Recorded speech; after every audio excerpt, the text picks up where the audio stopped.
Hello everybody and welcome back to the channel. Today I'll be reading all of the collectibles and other stuff for Valiant Hearts. I'll be starting with the collectibles first and see how that goes. But anyway, let's start.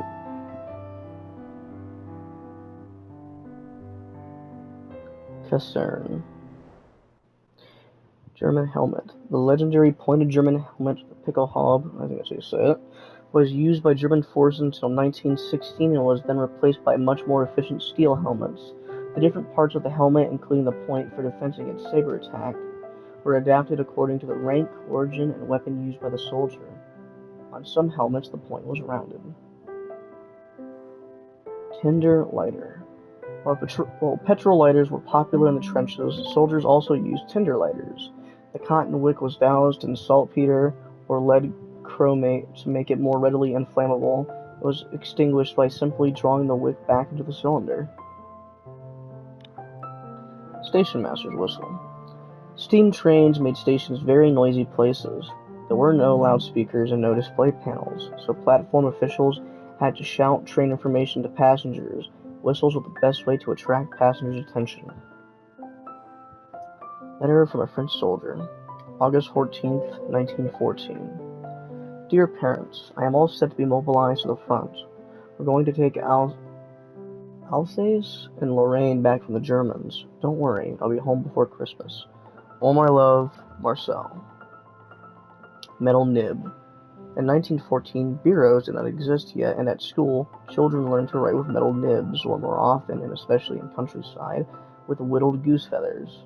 Sheer volume of war correspondence saw metal nibs become more widespread.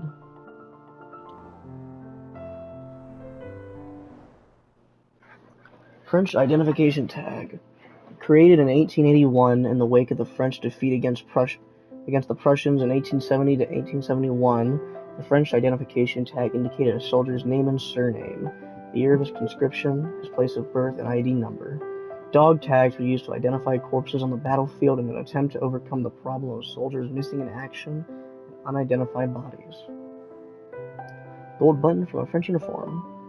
The French Army's horizon blue greatcoat had gold buttons. The buttons, not to mention their distinctive red trousers, proved problematic on the battlefield, as they shone in the sun, making soldiers easy to spot by the enemy. HQ map. Soldiers did not have sat-nav to pick their way through the countryside. The only tools they had were a compass and an HQ map. Orienteering duties were the reserve of officers and non-commissioned officers. German cartridges. German 7.92mm Mauser cartridges. The diameter of German machine gun ammunition was standard whether used in light Maschinengewehr or heavy Maschinengewehr? I don't know. SMG. The same diameter was used for the standard German Army issue Kar 98K rifle. Only the C96 pistol used by officers was of smaller caliber, 70-63mm. Embroidery. Household linen was precious, and it was often customized with embroidered initials. Contrary to received ideas, embroidery was not an exclusively female pursuit, and many POWs embroidered during captivity. A letter from a German soldier, September 6, 1914. My dear parents, I'm doing fine, and the weather is good. I hope everyone is well in Bad Dürkheim. Our progress is swift. We shall soon be in Paris. What do you want me to bring back as a souvenir? Yours, Gunther. Photo frame. Even though photography was not widespread, many soldiers had their photos taken before setting out for the war. Professional prints were developed on photo paper and applied to a hard backing to prevent tearing. Some photos were directly printed as postcards, especially group concert photos. Valiant Stories Contest Memorabilia. Lace tightener made by Corporal Lucien, I don't even know how to say that name, great-grandfather of Benoit, from a melted-down cartridge case. Lucien served as an electrician in a searchlight division whose mission was to illuminate enemy positions. Many thanks and congratulations to our winner, Benoit. Crucifix. The majority of soldiers believed in God, and some wore symbols of their religion. War officers had to make provisions for different religions, and a variety of religious ceremonies was performed at the front by different faiths. Priests, vicars, and rabbis offered succor and compassion to soldiers. Muslim soldiers from colonies were organized into separate battalions for practical reasons, and their beliefs were also respected. Halal food was provided, as well as Muslim funeral services. Compass.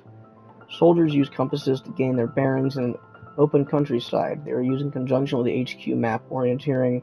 We already did this.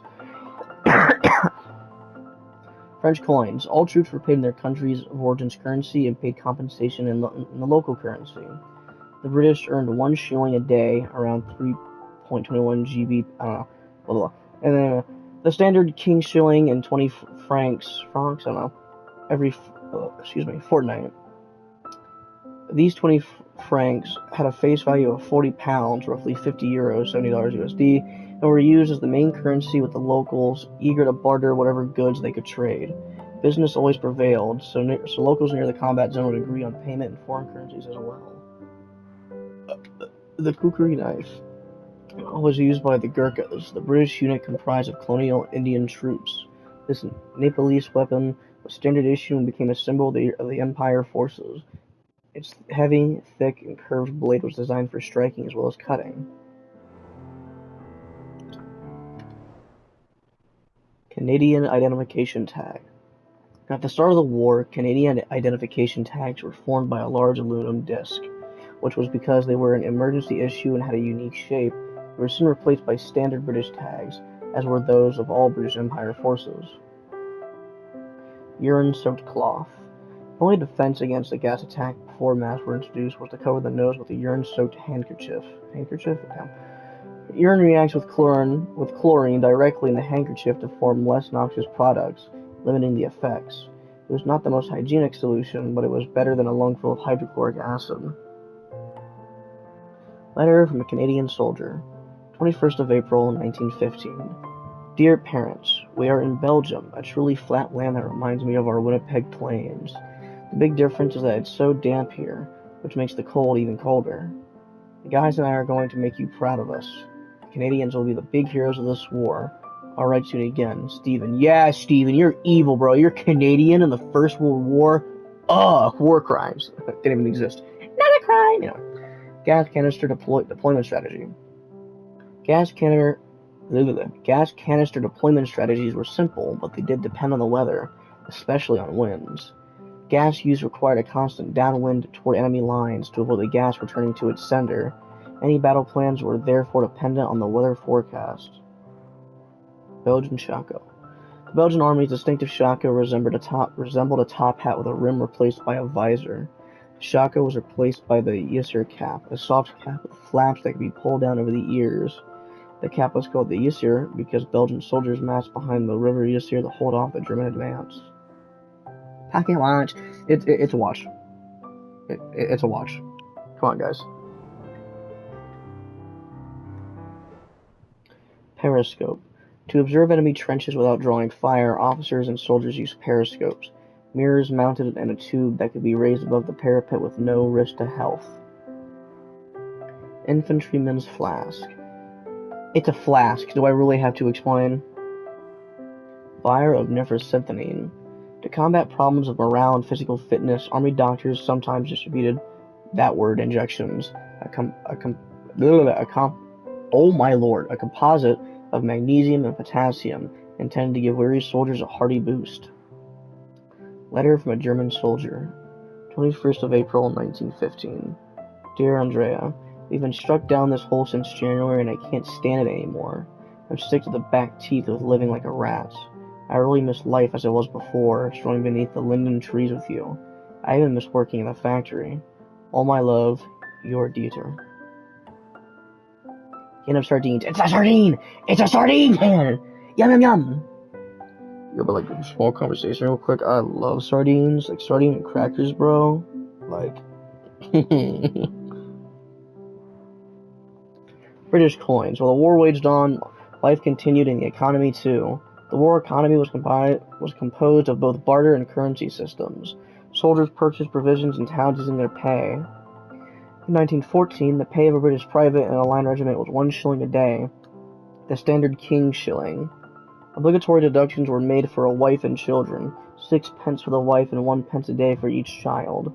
Nowadays, 1 shilling has the estimated purchasing power of about $5.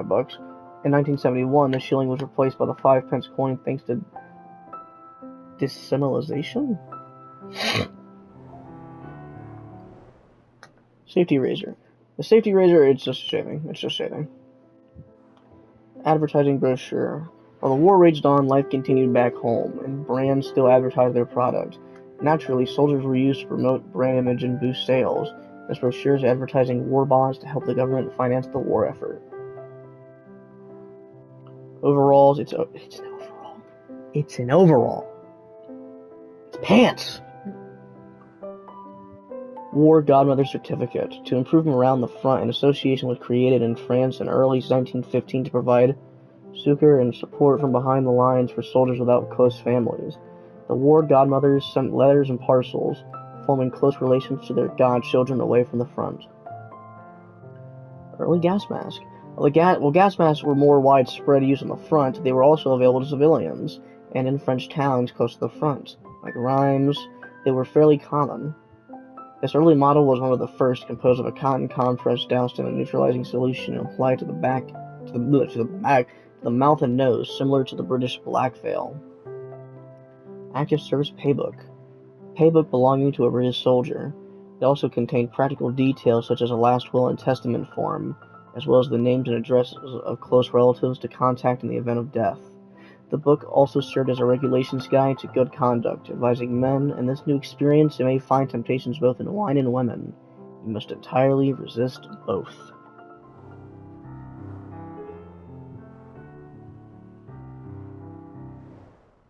Inkwell. Ballpoint pens were not developed. You just dip your ink in here. You just dip your pen in there. Letter from a Belgian civilian in Paris. Dear parents, we fled our land before the German advance to take shelter in France with the children. Unfortunately, the Germans kept coming forward and Paris is practically under siege. If Paris falls, we shall return home to Liege. Your dear daughter, Matilda. Broken watch strap. A watch strap broken by a motor crank handle. Before battery ignition was developed, motor cars were started by cranking a handle. As the engine sparked into life, the operator had to let go of the handle smartly, because the crank handle, now propelled by the engine, could cause a nasty accident. Newspapers. It's a newspaper. You know what a newspaper is. I don't need to explain it to you like a child.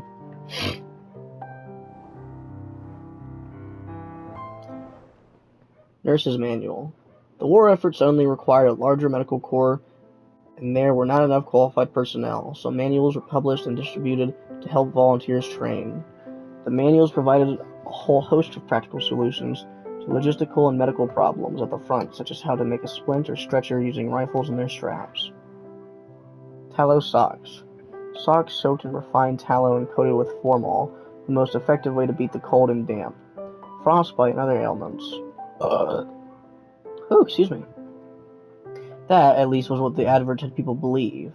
However effective the socks were, the soldier's best friend was always a nice dry pair. Shrapnel and shell remnants. Shrapnel shell remnants, a shell containing lead bullets. A shell containing lead bullets? Depending on its setting, the shell might explode on contact with the ground, sending its contents flying, or in the air for an even more destructive result. Lice comb. It's just a lice comb. We all know what a lice comb is. Mess tin with holes. Both dishes of this mess tin have holes in them. Not hugely practical for eating, perhaps, but life-saving for one soldier. The mess tin bag was worn at kidney height. When the shell exploded, this mess tin slowed down the searing hot shrapnel in flight, which, although it wounded the soldier, helped him live another day.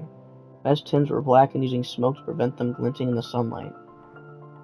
Letter from a Prussian soldier, 6th of September, 1914. My dear daughter, we are making headway through the French countryside.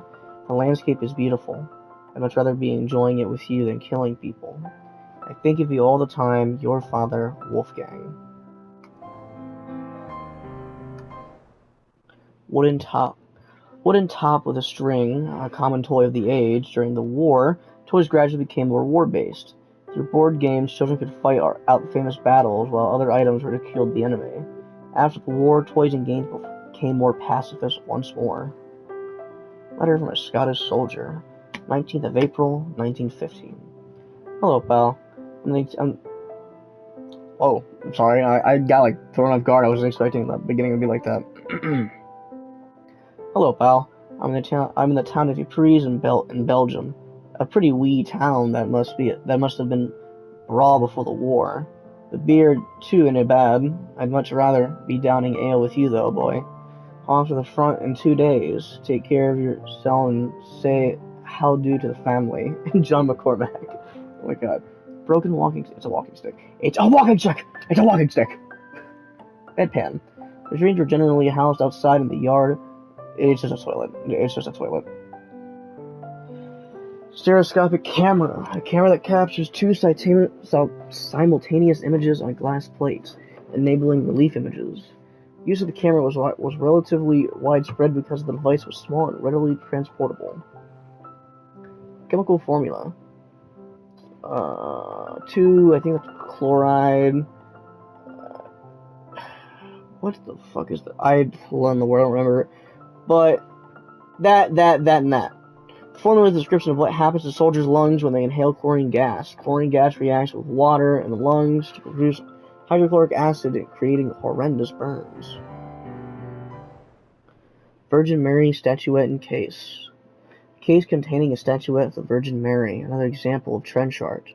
To overcome their boredom, soldiers would set on to work transforming anything that came to hand. Unexploded ammunition, empty cartridges, and shell debris were all turned into day-to-day items and put to a more pacifist use. Letter from a soldier. Rhymes, 14th of June, 1915. Dear Emma, we are on the retreat. Our position is untenable. Don't worry, I'm still in good health. We're going to leave Rhymes to the enemy. Rhymes is a beautiful city. I hope all is well at home and you are taking good care of our parents. I hope the prisoners are working properly for you. See you soon, Siegfried. My foot is going numb. Broken pistol. A broken PO-8 pistol designed for German artillerymen. The P means parabellum, which refers to its 9mm ammunition. The word parabellum comes from the Latin si vis pacem parabellum. If you want peace, get ready for war. Darts. Essentially, just like to summarize this, because you're probably going to read it as I'm explaining. Essentially, you're on a blimp, you drop the dart, and it should punch through somebody's head. Shell mechanism. The nose cones of shells were not systematically destroyed and were much sought after by soldiers because they contain large quantities of metal that can be recycled to make rings or pendants. Hello.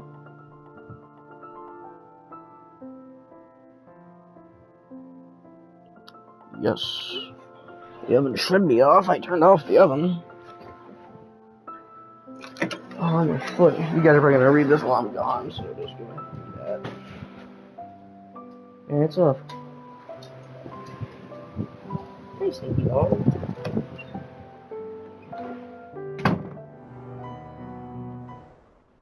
Tobacco case. Tobacco case made from oh my god, stuttering like crazy. Tobacco case made from shell casing. Empty munitions were often recycled. Some exploded shell materials were already aesthetically interesting. Otherwise, soldiers would rework their finds to create handy items. Tobacco was precious to soldiers. Oh my god. Tobacco was so precious to soldiers.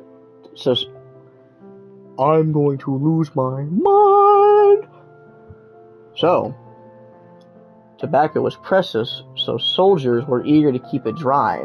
Many accounts from the trenches express soldiers' appreciation of the Christmas cigar, a special festive treat for the troops. Card game. It's a card game. We play cards. Woo!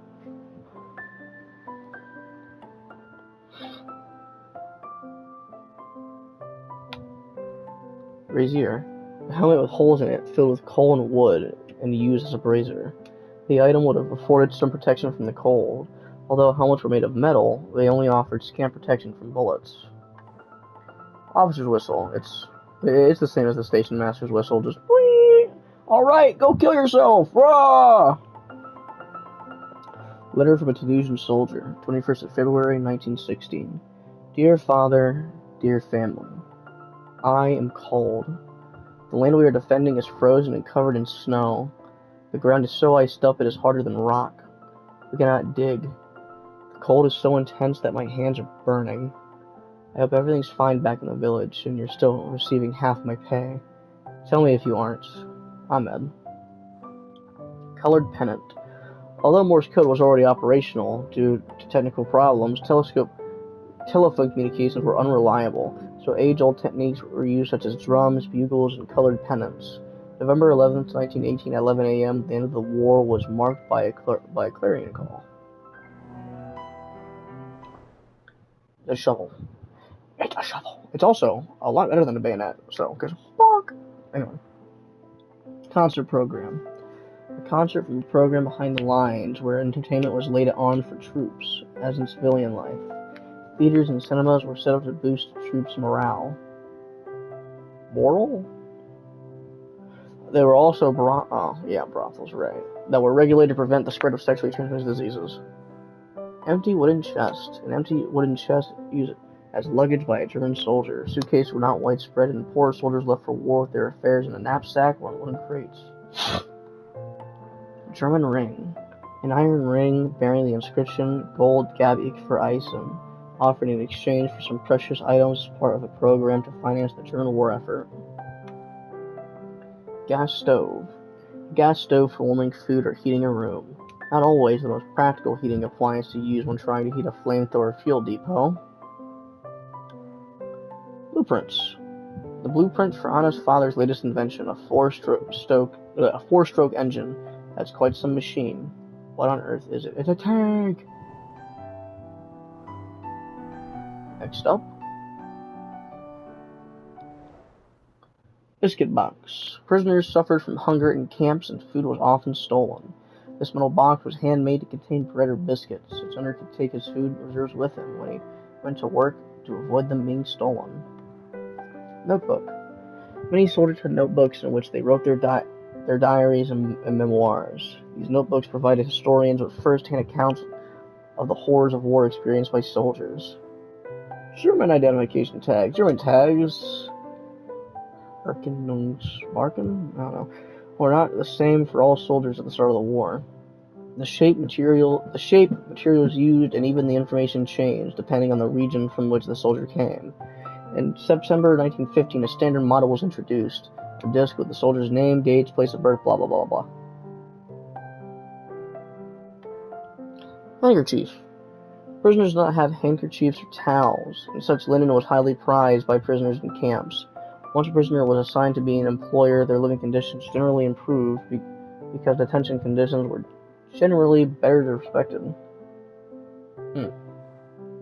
Letter from a Hungarian prisoner. Dear Mr. Dienstall? I don't know. I've been held in a prisoner of war camp in range for almost 3 months now. We are relatively well treated, but I can't wait to get out of here.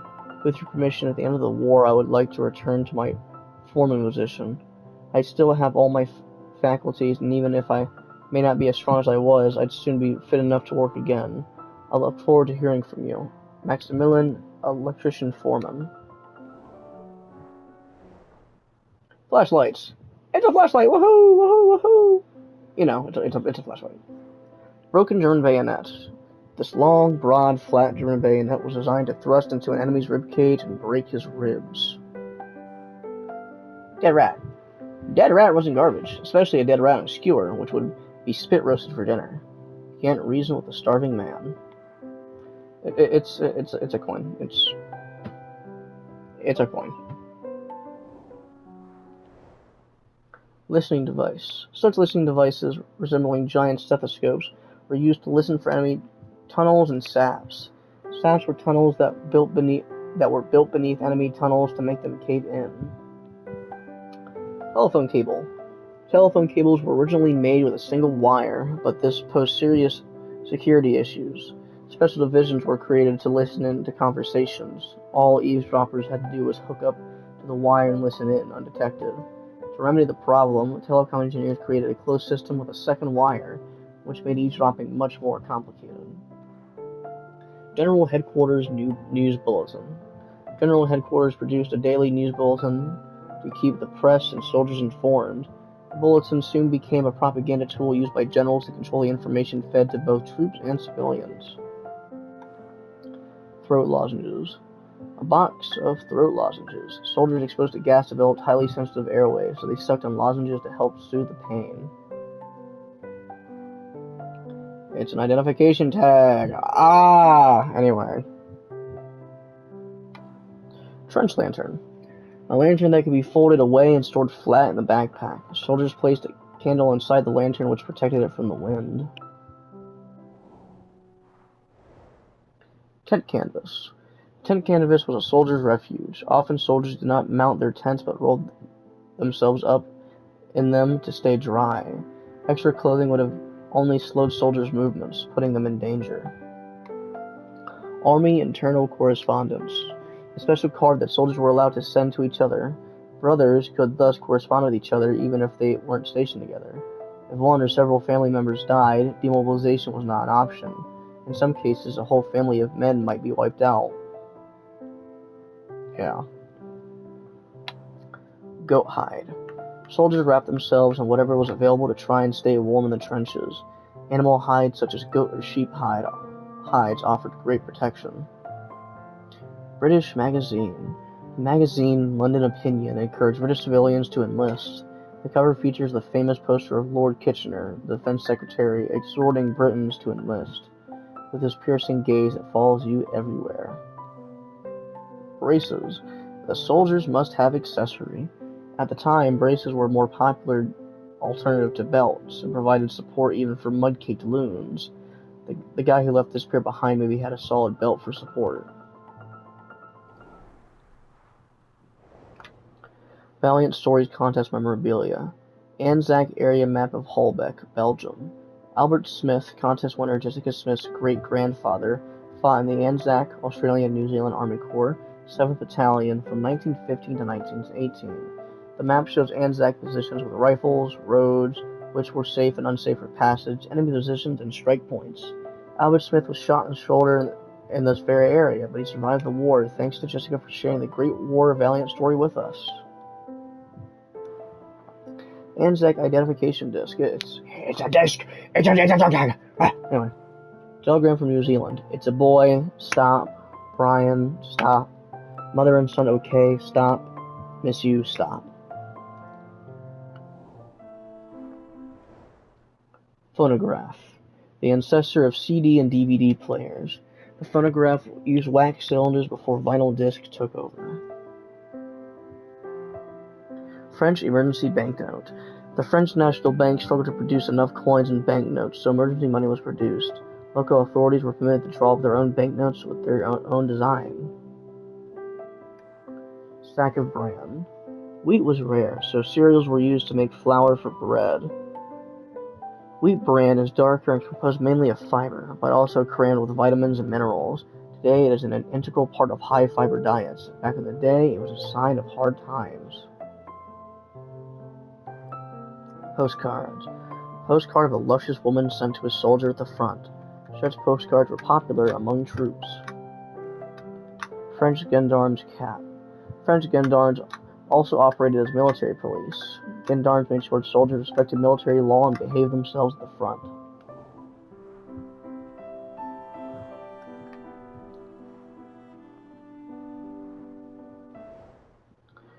It's a dog tag. It's a dog tag. Anyway. The Gazette des Ardennes.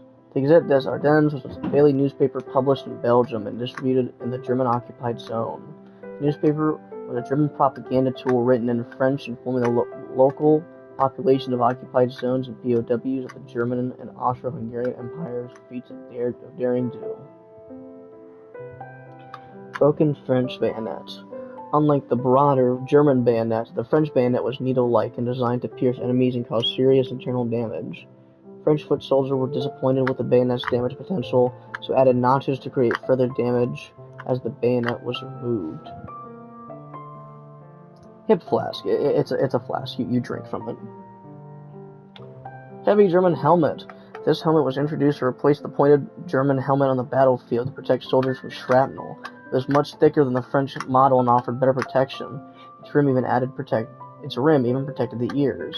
The price of such protection was that it was much heavier, 1.32 kilograms as opposed to the 0.58 kilogram, the heaviest helmet to have ever been produced. Brody helmet. The Brody helmet was also known as the Tommy or shrapnel helmet, and it was worn by all British Empire forces, whether British, Canadian, or Australian troops. Even the American Army used it when they first joined the war. Its distinctive form brought it a whole host of other nicknames: dishpan hat, tin pan hat, wash basin, and bottle bowler. The Germans called it the Salad bowl. No, get back in here. It's a coin! It's a coin! Crest model. Leaf models of hills were made so that soldiers could visualize their objectives. Yeah, just as simple as that. Ration ticket. Rationing was introduced into occupied zones, especially for bread, as there was not enough food to go around. Rationing enabled the authorities to regulate the distribution and quantity of food available and prevent prices soaring. Oil lamps. Electricity was not widely available, but candlelight and oil lamps were.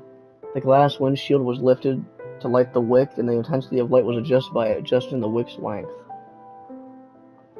Coffee beans. Coffee was sold as beans, and neither ground nor roasted. Generally, grocers would prepare the brew for their customers. Coffee was also home ground in Pugo coffee mills. Oh, I'm sorry, I'm coughing like crazy.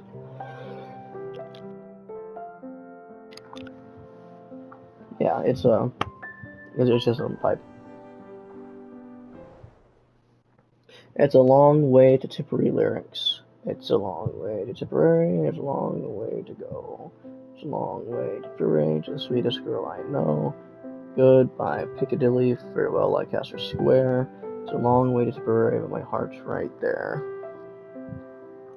Letter from a Russian officer. Karen, April 8th, 1917. My dearest wife, Elena Konstantinova. Novna? I don't know. I am alive and well by the grace of God. We're still fighting. Well, this is nothing like I imagined. The mud is everywhere, and the battles are draining. My men are exhausted, and I am having trouble to get them to fight. They have heard about what's happening, and they want to go back home. How are you? Are you safe? Your loving husband, Nikolay Alexeyevich. It's a dog tag, anyway. I'm sorry, I'm like coughing like crazy. The scene, it's a can opener. You open cans and tins with it. I'm sorry, oh my gosh. Soldier's ring. Aluminum rings handmade by a soldier. Soldiers often made rings out of the recycled metal to send back to their sweethearts. Papaka. Papaka? I don't know. Papaka. That's what I'm gonna say. Standard issue Russian headwear of the Tsarist period. Most Russians remained at the Eastern Front, but from late 1914, the Allies asked Russia, the European country with the largest population, but they're not European, they're Asian! They're in Asia! Blah, blah, blah. Western Front. The first Russians arrived in France in 1916, but the Russian Revolution soon put an end to this fount of human resources. Samuel. Glass syringe. A syringe used by nurses to administer intravenous or intramuscular drugs. The needles were not as fine-tipped as today, and injections hurt. Medicine was nevertheless making great progress. Dentist basin. The dental surgeon's profession appeared before the war, and the nature of war injuries really brought the surgical aspect of the profession to the fore. At the front, dentists were called on to treat all manner of wounds, and especially jaw injuries. A basin such as this was used to keep surgical instruments in a more or less sterile condition.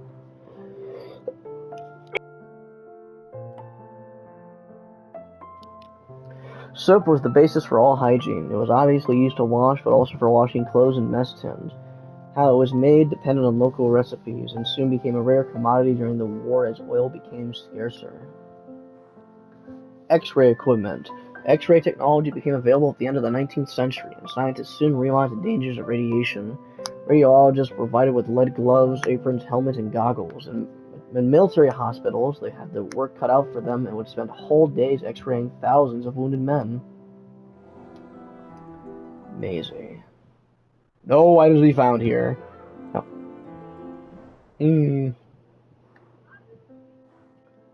How much time do we have? Would I have enough time to read? No, there's no way I'd have enough time. Yeah, no way. I would not have enough time to read all this. But, yeah, I know it was kind of a quick video and I skipped over some stuff, but do you really want me to explain what a coin is or what a dog tag is again and again, reading through it? It's not that important. But, anyway, hope you guys enjoy this video, because I'll maybe... No, don't go in the game! Stop!